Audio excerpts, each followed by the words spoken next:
યશ પટેલનો આઈએફસીઆઈમાં ધ્રુમેલ એમને fresh entry કરવી છે. શોર્ટ ટર્મ ટાર્ગેટ્સ અહીંયા શું રહેશે? આઈએફસીએલ લિમિટેડની વાત કરીએ તો સ્ટોક હમણાં આપણે જો ટ્રેન્ડ નેગેટિવમાં છે, લોઅર એનું ફોર્મેશન છે. ફ્રેશ પોઝિશન્સ બનાવી હોય તો એક કન્ડિશનલ બાય કરી શકો છો 55.20 ની ઉપર. ત્યાં એક હમણાં રિસેન્ટલી સ્ટોકે રિજેક્શન લીધેલું.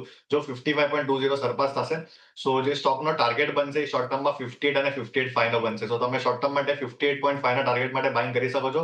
ઓલ્ધો બાઇંગ ઇનિશિયેટ કરવાની છે 55.20 ની ઉપર જ. નેશનલ બાઇંગ ₹55.20 ઉપર જાય પછી તમારે ખરીદી કરવાની રહેશે ને ₹58.50 તમને ટાર્ગેટ શોર્ટ ટર્મમાં મળી શકે છે. બીજો જે એક કાઉન્ટર છે જેમનો સવાલ છે, એસજેવીએન 500 કાઉન્ટર છે એમની પાસે, ₹112 ભાવના એમની પાસે કાઉન્ટર છે. તો અહીંયા શોર્ટ ટર્મ ટાર્ગેટ શું તમે જોઈ રહ્યા છો? અને હવે આજે એસજેવીએન જોઈએ તો પણ અહીંયા સ્ટોક ઇન ન્યૂઝ છે જે એમને ફર્સ્ટ યુનિટ 1320 મેગાવોટનું થર્મલ પાવર પ્રોજેક્ટનું એક શરૂઆત કરી છે. કઈ રીતના તમે જોશો ધ્રુમેલ?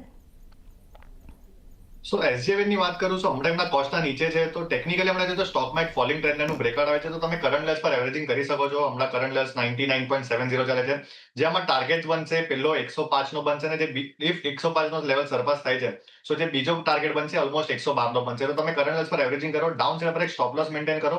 જે સ્ટોકનો રિસન્ટ બેઝ બન્યો છે અરાઉન્ડ 95.50 નો બન્યો છે. તો 95.50 ના સ્ટોપ લોસ થી કરંટ લેવલ્સ પર બાય કરો. ઉપર બે ટાર્ગેટ જોવા મળશે, પેલો 106 અને બીજો 112. પણ એમની તો ₹112 ખરીદી છે ધ્રુમેલ, શું કરવાનું?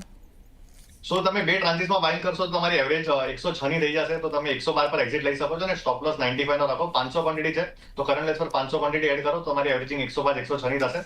સ્ટોપ લોસ 95 નો મેન્ટેન કરો અને 112 113 પર એક્ઝિટ કરવાની સલાહ રહેશે. તો જેને નવી ખરીદી કરવી હોય એ તો કરી શકે છે, પણ જેમની તમારી પાસે જો હાયર પ્રાઇસના છે તો તમે બીજા 500 કાઉન્ટર એડ કરો એટલે તમારી એવરેજ કોસ્ટ 105 106 ની થઈ જશે ને પછી તમે 112 પર નીકળવાની કોશિશ અહીંયા કરી શકો છો.